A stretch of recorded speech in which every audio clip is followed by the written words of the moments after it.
Joining us right now, millions on the East Coast are bracing for a monster hurricane that is heading straight for the Carolinas. Hurricane Florence already packing winds of up to 130 miles per hour, a Category 4 storm. This could be the strongest storm the Carolinas have experienced in more than 2.5 decades, and it is still and prepare for catastrophic flooding and widespread power outages. CNN is all along the Carolina coast to track this storm, and we will check in with our meteorologist, Jennifer Gray, for a look at everything you need to know about this storm in just a moment. But first, let's start with CNN's Nick Valencia. He is in Myrtle Beach, South Carolina, where the mayor is now pleading with people to heed the warning to evacuate now. Nick, as you watch there, are people listening to those warnings?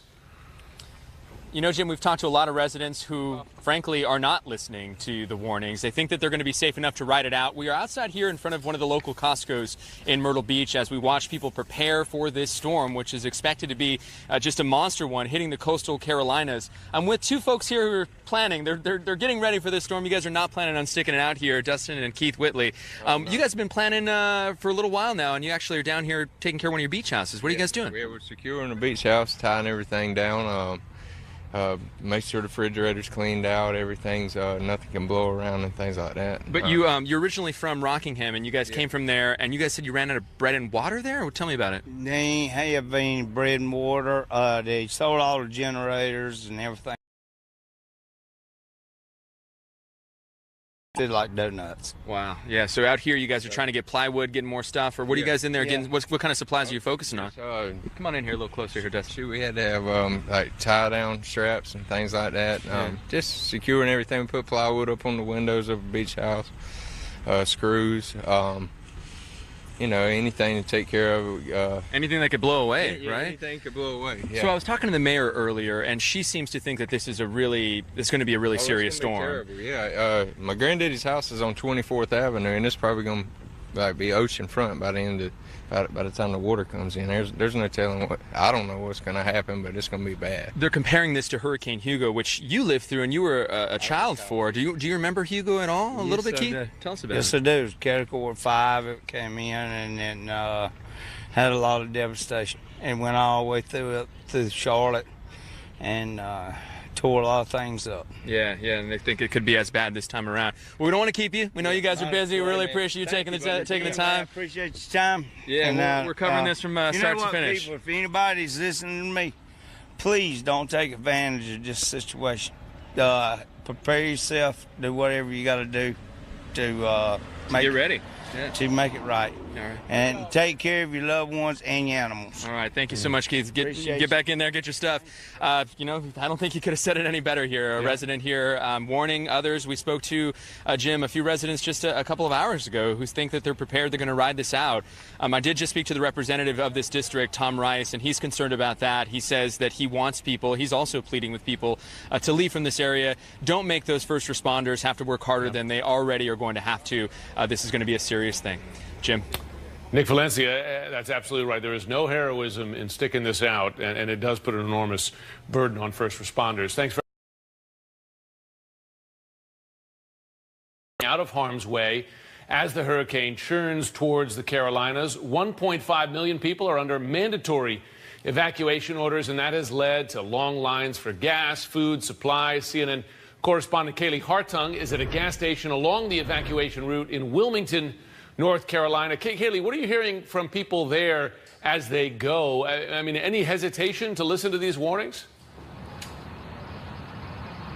A little bit from a couple of people. Jim, it was interesting. Earlier, I spoke to two young men who said they had to drive 25 minutes just to find the nearest gas station that had gas. These pumps staying busy. You got truckers in the back. Some of these guys, like those two I spoke to, they're either filling up gas for their generators to try to wait this thing out, or they're gassing up, filling up canisters to take with them to get well out of town. As is the case in these storms, you know you can always find those folks who are willing to take a chance. I'm gassed up. I'm ready to go, but I'm planning on sticking it out. I'll make an evaluation tomorrow afternoon, and that thing's still coming at us at about 120 miles an hour.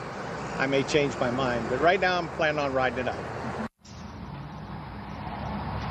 You know, folks here do have time on their side to prepare, Jim, but officials really hoping that people will take that time to go ahead and get on the road and get out of town. Don McGowan, who you just heard from there, he lives in Brunswick County, 100,000 people under mandatory evacuation there. And I should say, by and large, people living in mandatory evacuation zones are heeding these warnings. But the city of Wilmington, which is just right over this bridge, I should just mention there are 2 bridges that can get you out of that town.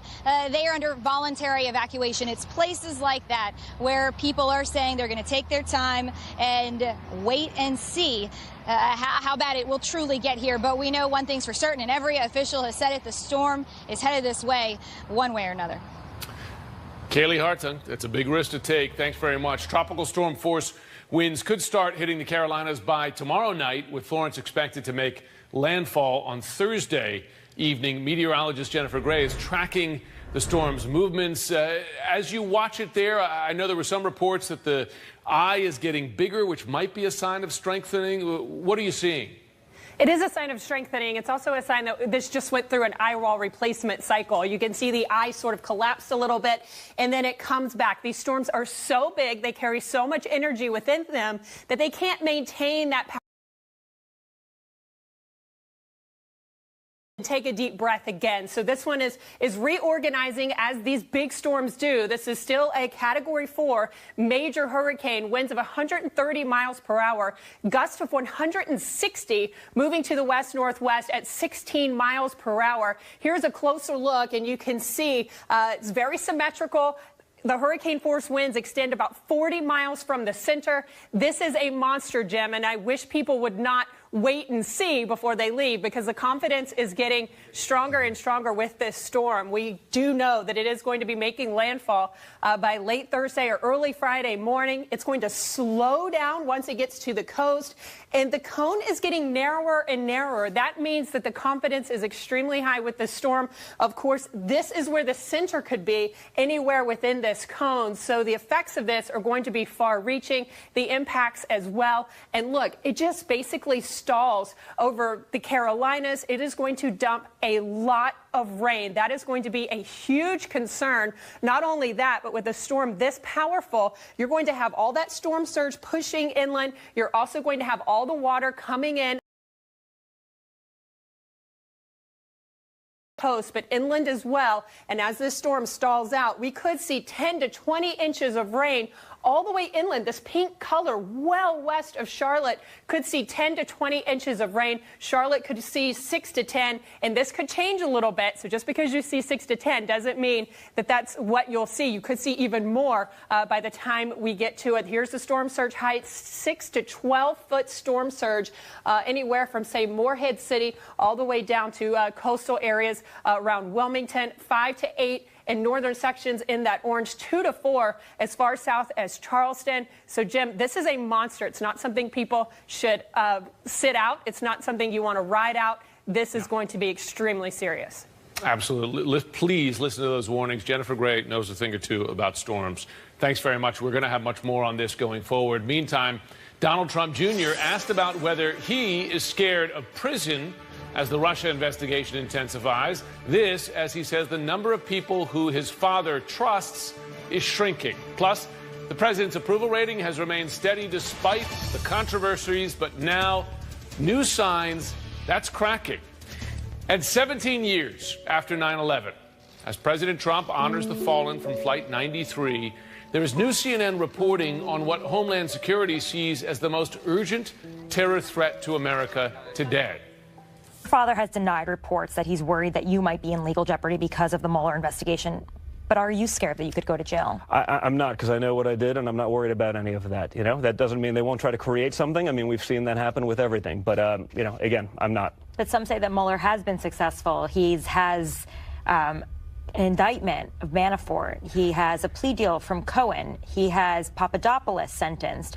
You know, he's got a litany of close associates of your father's under investigation. All for things that happened way before they were ever part of any campaign. So if they get Manafort on a 2006 tax charge, you know, again, I understand that they are trying to get my father, and they'll do anything they can to get that.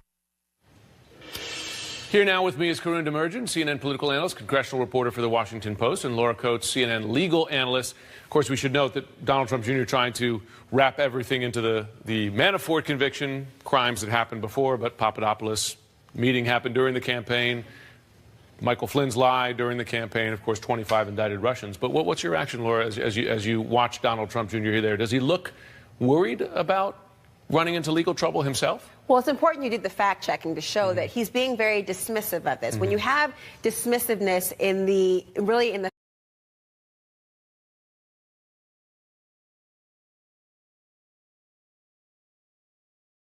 I don't know, I can't get into his head. I don't know what he really truly believes, what he really does fear. But he totally seems to be emboldened about this narrative about there being a witch hunt and everyone's out to get his father. When, remember, the actual mandate of Robert Mueller is to figure out whether there was collusion with a member of a campaign in the United States trying to undermine democracy. And the focus consistently being on whether his father is being attacked misses the mark of why the probe even exists. Karun, I wonder, you cover this White House, you cover this administration here. Again, contradicting Donald Trump Jr.'s characterization of this. For instance, the Michael Cohen plea involves a payment days before the election itself. So it was not some ancient crime unrelated to politics here. Did that in particular change the White House view, the Trump view of this investigation, that, wait a second, we might be in trouble here? I mean, I think that point is when it started to come closer to the inner circle. Michael Cohen had a lot of Trump's secrets, was keeping them, had been such a loyalist when we started this whole affair, and then has made such a turnaround that had to rattle the Trump family, basically. Now we're really getting to the level of the family kind of, you know, closing ranks around their own and trying to protect what they have. This is also, the timing of this has to be taken into account, I think, because as much as we're saying, look, Mueller, he's kind of putting a spin on what the Mueller probe is and where it might go.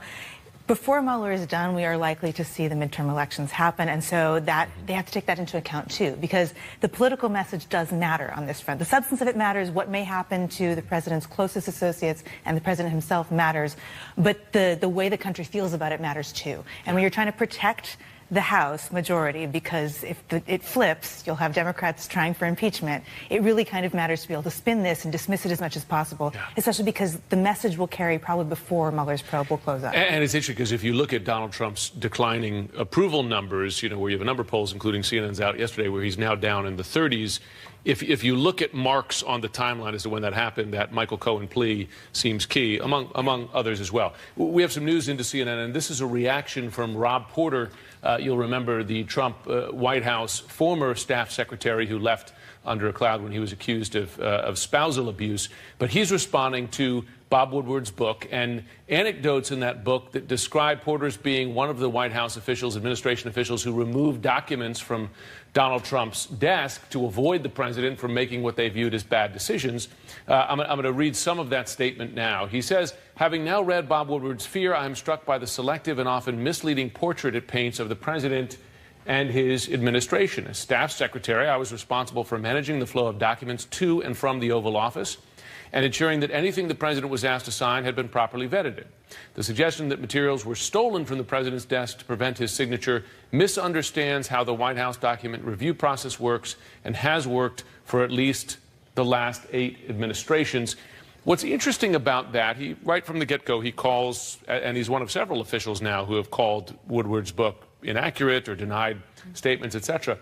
But he doesn't deny that documents were taken away from the president here. It seems like he's placing that within the regular operations of the White House. Is that how you take this? Yeah, I mean, look, there's both a pushback and confirmation in this statement, right? Which is, this is arguing about the motivations. It's not necessarily refuting the events that it's just saying, look, that's not a resistance move. This is something that is a legitimate action because it shouldn't have been there in the first place. Yeah. I mean, that is now going to come down to, it's a different way of pushing back, right? You've seen other members of the administration just flat out saying, I never said that, that didn't happen, and now this is saying, okay, well, the nuance of it is it's a misinterpretation. Right. And that's a different way of pushing back against Woodward, who has a pretty stellar reputation in terms of basically being right about these things when he writes these books, and it's good. We'll see what the back and forth is, depending on Woodward's sources. It's interesting because there's a series of denials by a series of senior administration Struck me is many of them, and also with this anonymous New York Times editorial, many of them denying, for instance, not the substance, but denying that they were involved. In other words, not fighting the overall narrative of dysfunction and conflict within the administration. Well, they're trying to, as Karun talked about, say that they're not to be labeled as resistance members. They are somebody who are fulfilling their duty as members of the White House administration to try to ensure he has all of the opportunity of the information in front of him to make a decision. But they are very clear, especially in this particular statement, that they believe he's capable of making a decision. So incompetence is what they're saying. They don't want to be part of their personal narrative and their personal motivation. Now, that seems to be a theme across all sorts of books, Fire and Fury and Hinge and now In Fear, about questioning the competence, and that's the reason for the resistance movement. But this is largely a statement about whether you want to be labeled as somebody who was against the president or somebody who wants to be considered in the overall narrative of history as somebody who was pro-America and doing their part, which is why the anonymous op-ed was written in the first place. Right. Well, Rob Porter better believe it, because he's now on the campaign for 2020. He may have left the White House, but he's still got a job with Trump. Thanks very much, Karen. Thank you. And Laura, one major question facing the president now and Republicans: are they also at risk of losing the Senate? Mitch McConnell says it's so close, it's like a, quote, knife fight in an alley. We've got the numbers coming up. Plus, or dead even. Arizona, Nevada, Tennessee, Montana, North Dakota, Missouri, Indiana, West Virginia, and Florida. Every one of them, like a knife fight in an alley. I mean, just a brawl in every one of those places. I hope when the smoke clears that we'll still have a majority in the Senate. A knife fight in an alley, he said. Let's bring in CNN political director David Chalian. So David, there's, of course, a lot of talk about the House, Democrats having a good chance there, but the map for Democrats in the Senate is tougher. Where do things stand? That's true, Jim, and it has always been more challenging on the Senate side because Democrats are defending so much turf in very Republican states. You heard Mitch McConnell list a few of them, but just to go through it here, Montana, North Dakota, Missouri, Indiana, West Virginia, those 5 states, Donald Trump won them by double digits, and Democratic incumbents are running for re-election in those states. So it is a very tough map. But the reason there is this sliver of hope now for Democrats, a very polling numbers, Jim, in these races. And in a place like Indiana, the Democrat, Joe Donnelly, is up 6. That is +2. So these red states have not completely been put away by the Republicans yet. So how did the Democrats do it? They got to convert some Republican states. Nevada, currently held by Republican Dean Heller. Arizona, Jeff Flake is retiring. That seat is open. I mentioned Tennessee. And in Texas, Beto O'Rourke, the congressman there, is giving Ted Cruz a real run for his money. So the Democrats have to hold all their own in Republican territory, and then they got to convert a couple because they are only 2 seats away from the majority. The only way to do that is to hold all their own and convert a couple of those Republican states. Yeah. There is a path for them, but it's a narrow one. Yeah, remember that phrase, narrow path, from 2016. Seems so familiar. The president's approval rating coming down. CNN, of course, had its poll yesterday down to 36%, and that mimicked in a number of other polls recently. How does that play into these midterm races? Right. So this brand new CNN poll conducted by SSRS, this 36% approval rating is down 6 points from where the president was last month in our poll, Jim. But you noted it's not just our poll that's showing him down.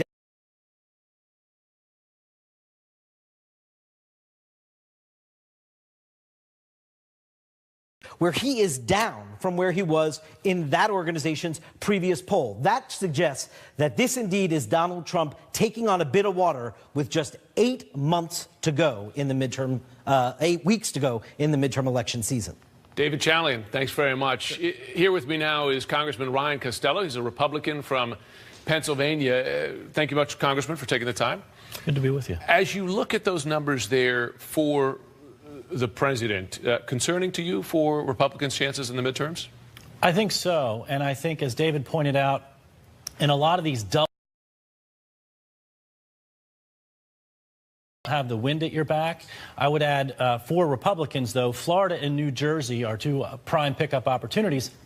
Then you look at the House, and the president in virtually every single competitive House district is under water. Now, in a district like mine and in a lot of suburban districts, he's been under water since the day he was sworn in. But the numbers you saw in August, which I think are partly attributable to the McCain funeral and being able to balance what an independent Republican is and a statesman is versus a lot of the stuff that comes out of the president's mouth and some of the fights that we don't need to have fights over, it creates more of an uphill battle and challenge for Republicans. So his approval ratings. Oh, there's no question about it. There's no question about it. And I think everybody in America knows it. And that's why I think the challenge for Republicans is to get out, say what we did, and be able to identify your own independent brand and why you're running for re-election and where, when appropriate, you break with the president. Right. And now, that breaking with the president, that is a rare thing from Republican lawmakers, particularly in the primaries. And granted, you could understand that, right? It's mostly Republicans, probably for a majority of Republicans who support the president voting in those primaries. In the general, do you think and do you see more Republicans willing to say, hey, wait a second? And you will continue to see that, particularly on Congress and our enhanced Russian sanctions against what the president would like to see on the issue of trade. At the same point in time, we have to balance that with a very good economy, consumer confidence at an 18-year high. So it's interesting. If you look at polling, voters approve of the president's policies about 10 percentage points more than they approve of the president. And if you look at President Obama, there were times where folks approved of President Obama at a clip 10 points higher than his policies. It's sort of the inverse. So why, as an independent Republican member of Congress, you vote for that candidate?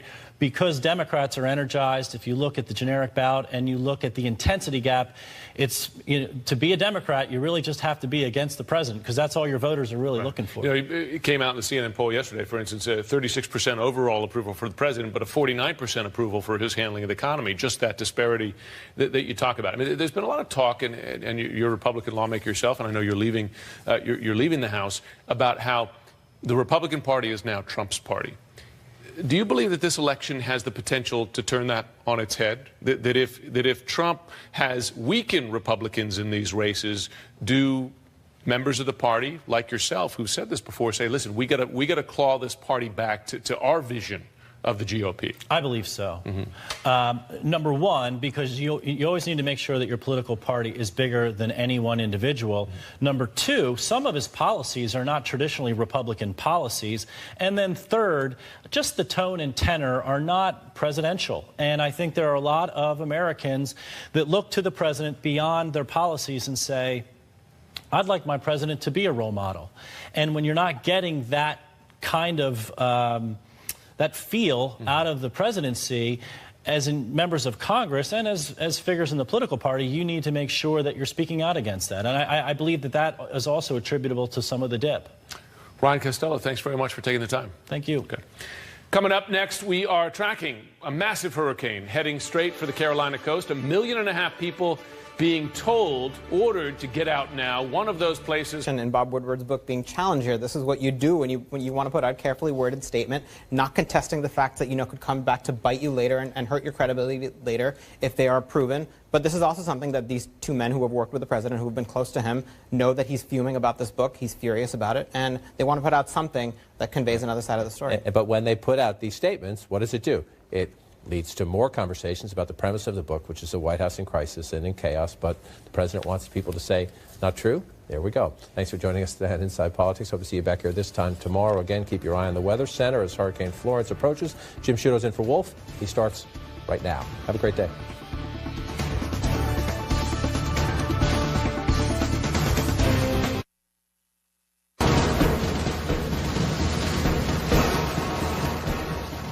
Hello, I'm Jim Sciutto in for Wolf Blitzer. It is 1 p.m. here in Washington. Thank you so much for joining us. Right now, millions on the East Coast are bracing for a monster hurricane that is heading straight for the Carolinas. Hurricane Florence already packing winds of up to 130 miles per hour, a Category 4 storm.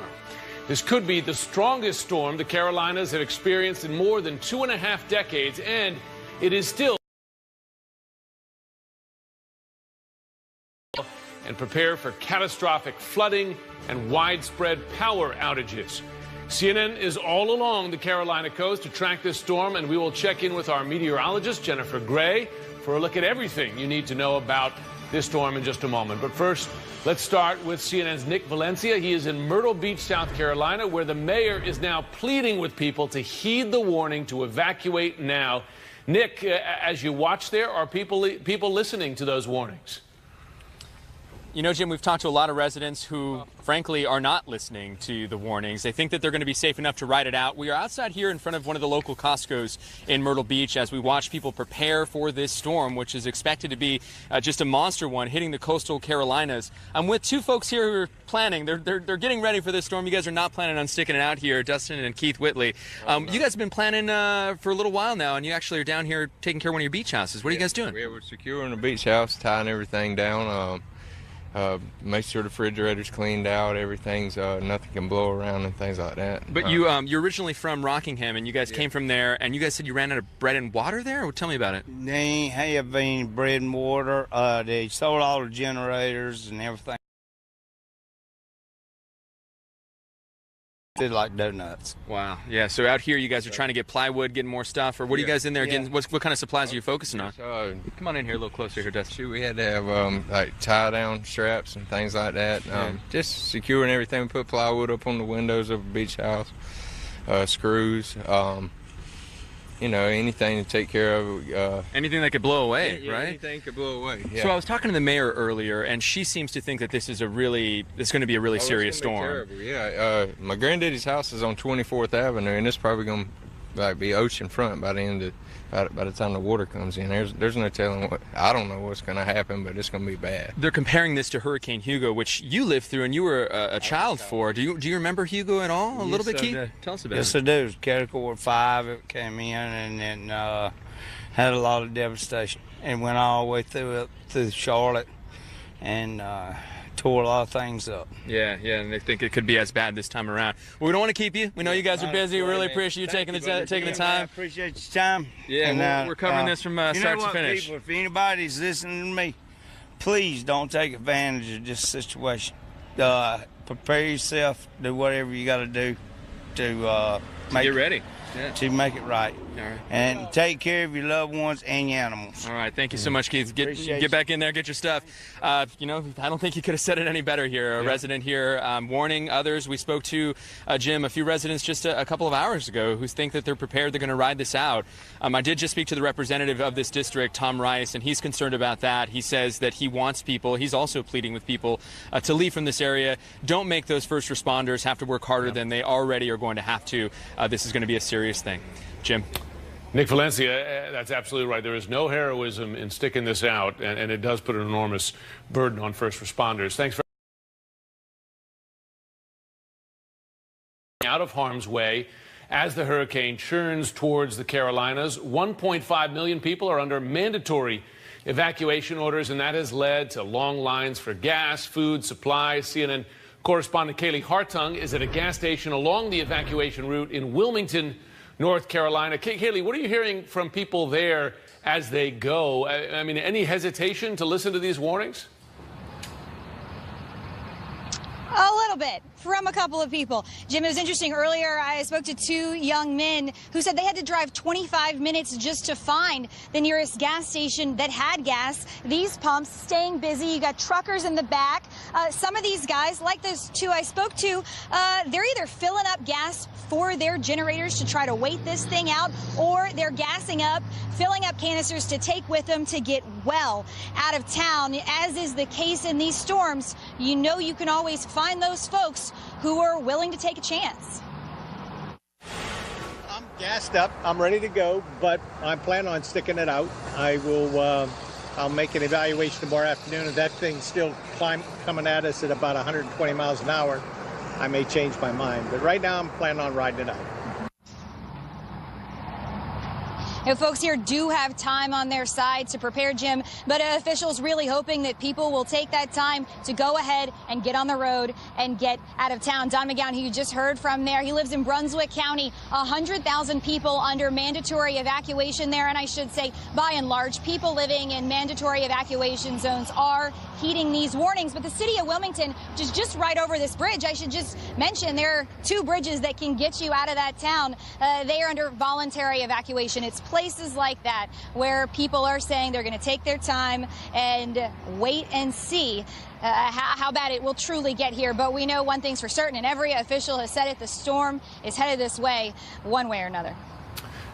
Kaylee Hartung, it's a big risk to take. Thanks very much. Tropical storm force winds could start hitting the Carolinas by tomorrow night, with Florence expected to make landfall on Thursday evening. Meteorologist Jennifer Gray is tracking the storm's movements. As you watch it there, I know there were some reports that the eye is getting bigger, which might be a sign of strengthening. What are you seeing?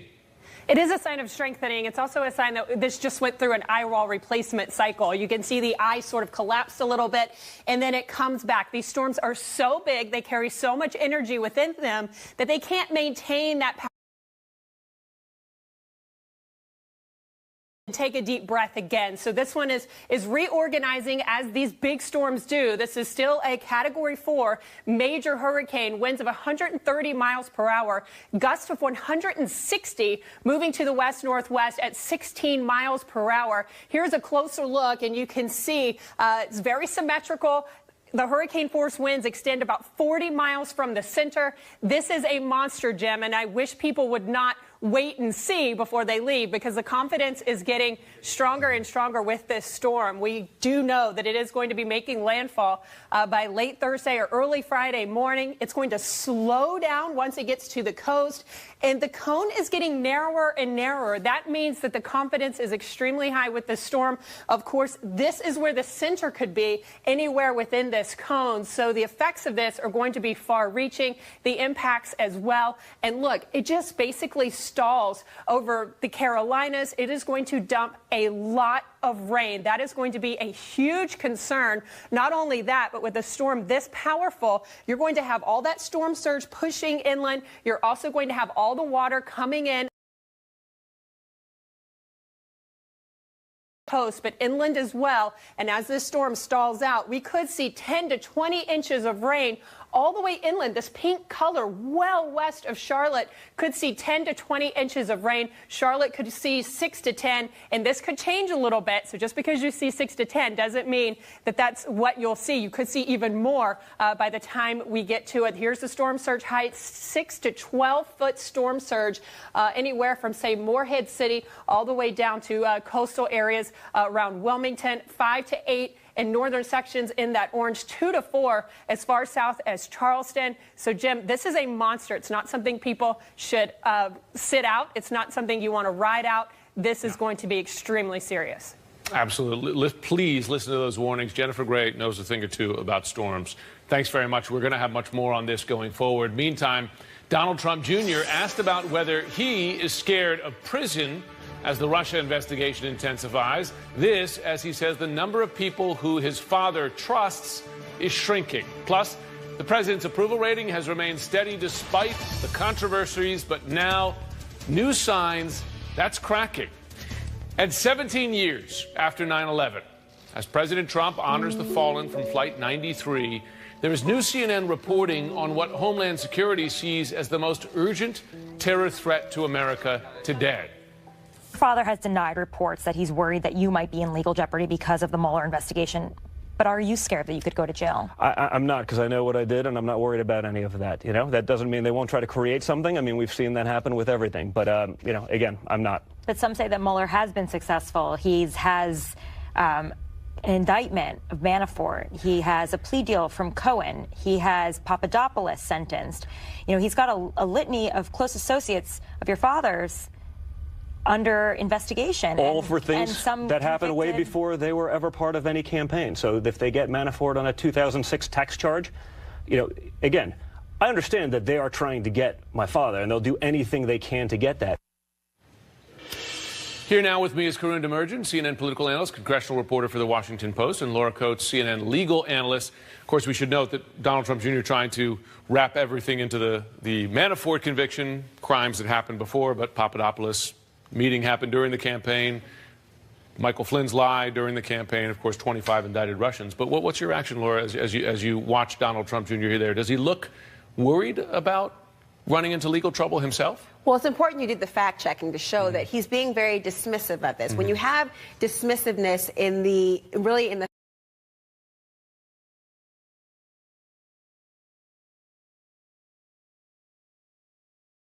I don't know, I can't get into his head. I don't know what he really truly believes, what he really does fear. But he totally seems to be emboldened about this narrative about there being a witch hunt and everyone's out to get his father. When, remember, the actual mandate of Robert Mueller is to figure out whether there was collusion with a member of a campaign in the United States trying to undermine democracy. And the focus consistently being on whether his father is being attacked misses the mark of why the probe even exists. Karun, I wonder, you cover this White House, you cover this administration here, again, contradicting Donald Trump Jr.'s characterization of this. For instance, the Michael Cohen plea involves a payment days before the election itself, so it was not some ancient crime unrelated to politics here. Did that in particular change the White House view, the Trump view of this investigation, that, wait a second, we might be in trouble here? I mean, I think that point is when it started to come closer to the inner circle. Michael Cohen had a lot of Trump's secrets, was keeping them, had been such a loyalist when we started this whole affair, and then has made such a turnaround that had to rattle the Trump family, basically. Now we're really getting to the level of the family kind of, you know, closing ranks around their own and trying to protect what they have. This is also, the timing of this has to be taken into account, I think, because as much as we're saying, look, Mueller, he's kind of putting a spin on what the Mueller probe is and where it might go. Before Mueller is done, we are likely to see the midterm elections happen, and so that they have to take that into account too, because the political message does matter on this front. The substance of it matters. What may happen to the president's closest associates and the president himself matters, but the way the country feels about it matters too. And when you're trying to protect the House majority, because if it flips, you'll have Democrats trying for impeachment. It really kind of matters to be able to spin this and dismiss it as much as possible, especially because the message will carry probably before Mueller's probe will close up. And it's interesting because if you look at Donald Trump's declining approval numbers, you know, where you have a number of polls, including CNN's out yesterday, where he's now down in the 30s. If you look at marks on the timeline as to when that happened, that Michael Cohen plea seems key, among others as well. We have some news into CNN, and this is a reaction from Rob Porter. You'll remember the Trump White House former staff secretary who left under a cloud when he was accused of spousal abuse. But he's responding to Bob Woodward's book and anecdotes in that book that describe Porter as being one of the White House officials, administration officials, who removed documents from Donald Trump's desk to avoid the president from making what they viewed as bad decisions. I'm going to read some of that statement now. He says, having now read Bob Woodward's Fear, I am struck by the selective and often misleading portrait it paints of the president and his administration. As staff secretary, I was responsible for managing the flow of documents to and from the Oval Office and ensuring that anything the president was asked to sign had been properly vetted. The suggestion that materials were stolen from the president's desk to prevent his signature misunderstands how the White House document review process works and has worked for at least the last 8 administrations. What's interesting about that, right from the get-go, he calls, and he's one of several officials now who have called Woodward's book inaccurate or denied statements, etc. But he doesn't deny that documents were taken away from the president here. It seems like he's placing that within the regular operations of the White House. Is that how you take this? Yeah, I mean, look, there's both a pushback and confirmation in this statement, right? Which is, this is arguing about the motivations. It's not necessarily refuting the events that. It's just saying, look, that's not a resistance move. This is something that is a legitimate action because it shouldn't have been there in the first place. Yeah. I mean, that is now going to come down to, it's a different way of pushing back, right? You've seen other members of the administration just flat out saying, I never said that, that didn't happen, and now this is saying, okay, well, the nuance of it is it's a misinterpretation. Right. And that's a different way of pushing back against Woodward, who has a pretty stellar reputation in terms of basically being right about these things when he writes these books, and it's we'll see what the back and forth is, depending on Woodward's sources. It's interesting because there's a series of denials by a series of senior administration Struck me is that many of them, and also with this anonymous New York Times editorial, many of them denying, for instance, not the substance, but denying that they were involved. In other words, not fighting the overall narrative of dysfunction and conflict within the administration. Well, they're trying to, as Karun talked about, say that they're not to be labeled as resistance members. They are somebody who are fulfilling their duty as members of the White House administration to try to ensure he has all of the opportunity of the information in front of him to make a decision. But they are very clear, especially in this particular statement, that they believe he's capable of making a decision. So incompetence is what they're saying. They don't want to be part of their personal narrative and their personal motivation. Now, that seems to be a theme across all sorts of books, Fire and Fury and Hinge and Now in Fear, about questioning the competence, and that's the reason for the resistance movement. But this is largely a statement about whether you want to be labeled as somebody who was against the president or somebody who wants to be considered in the overall narrative of history as somebody who was pro-America and doing their part, which is why the anonymous op-ed was written in the first place. Right. Well, Rob Porter better believe it, because he's now on the campaign for 2020. He may have left the White House, but he's still got a job with Trump. Thanks very much, Karen. Thank you. And Laura, one major question facing the president now and Republicans: are they also at risk of losing the Senate? Mitch McConnell says it's so close, it's like a, quote, knife fight in an alley. We've got the numbers coming up. Plus, Or dead even. Arizona, Nevada, Tennessee, Montana, North Dakota, Missouri, Indiana, West Virginia, and Florida. Every one of them, like a knife fight in an alley. I mean, just a brawl in every one of those places. I hope when the smoke clears that we'll still have a majority in the Senate. A knife fight in an alley, he said. Let's bring in CNN political director David Chalian. So David, there's, of course, a lot of talk about the House, Democrats having a good chance there, but the map for Democrats in the Senate is tougher. Where do things stand? That's true, Jim, and it has always been more challenging on the Senate side because Democrats are defending so much turf in very Republican states. You heard Mitch McConnell list a few of them, but just to go through it here, Montana, North Dakota, Missouri, Indiana, West Virginia, those 5 states, Donald Trump won them by double digits, and Democratic incumbents are running for re-election in those states. So it is a very tough map. But the reason there is this sliver of hope now for Democrats, a very polling numbers, Jim, in these races. And in a place like Indiana, the Democrat, Joe Donnelly, is up 6. That is +2. So these red states have not completely been put away by the Republicans yet. So how did the Democrats do it? They got to convert some Republican states. Nevada, currently held by Republican Dean Heller. Arizona, Jeff Flake is retiring. That seat is open. I mentioned Tennessee. And in Texas, Beto O'Rourke, the congressman there, is giving Ted Cruz a real run for his money. So the Democrats have to hold all their own in Republican territory, and then they got to convert a couple because they are only 2 seats away from the majority. The only way to do that is to hold all their own and convert a couple of those Republican states. Yeah. There is a path for them, but it's a narrow one. Yeah, remember that phrase, narrow path, from 2016. Seems so familiar. The president's approval rating coming down. CNN, of course, had its poll yesterday down to 36%, and that mimicked in a number of other polls recently. How does that play into these midterm races? Right. So this brand new CNN poll conducted by SSRS, this 36% approval rating is down 6 points from where the president was last month in our poll, Jim. But you noted it's not just our poll that's showing him down.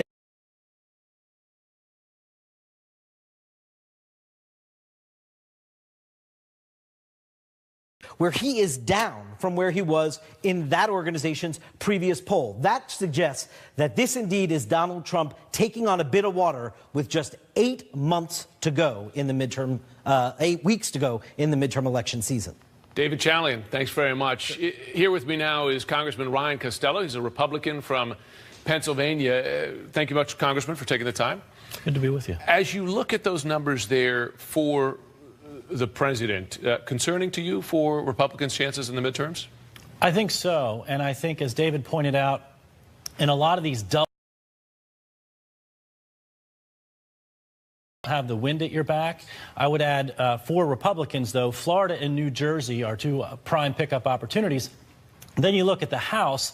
And the president in virtually every single competitive House district is under Wooder. Now, in a district like mine and in a lot of suburban districts, he's been under Wooder since the day he was sworn in. But the numbers you saw in August, which I think are partly attributable to the McCain funeral and being able to balance what an independent Republican is and a statesman is versus a lot of the stuff that comes out of the president's mouth and some of the fights that we don't need to have fights over, it creates more of an uphill battle and challenge for Republicans. So his approval ratings. Oh, there's no question about it. There's no question about it. And I think everybody in America knows it. And that's why I think the challenge for Republicans is to get out, say what we did, and be able to identify your own independent brand and why you're running for re-election and where, when appropriate, you break with the president. Right. And now, that breaking with the president, that is a rare thing from Republican lawmakers, particularly in the primaries. And granted, you could understand that, right? It's mostly Republicans, probably for a majority of Republicans who support the president voting in those primaries.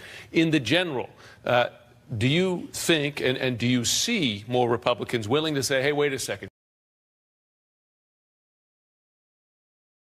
And you will continue to see that, particularly on Congress and our enhanced Russian sanctions against what the president would like to see on the issue of trade. At the same point in time, we have to balance that with a very good economy, consumer confidence at an 18-year high. So it's interesting. If you look at polling, voters approve of the president's policies about 10 percentage points more than they approve of the president.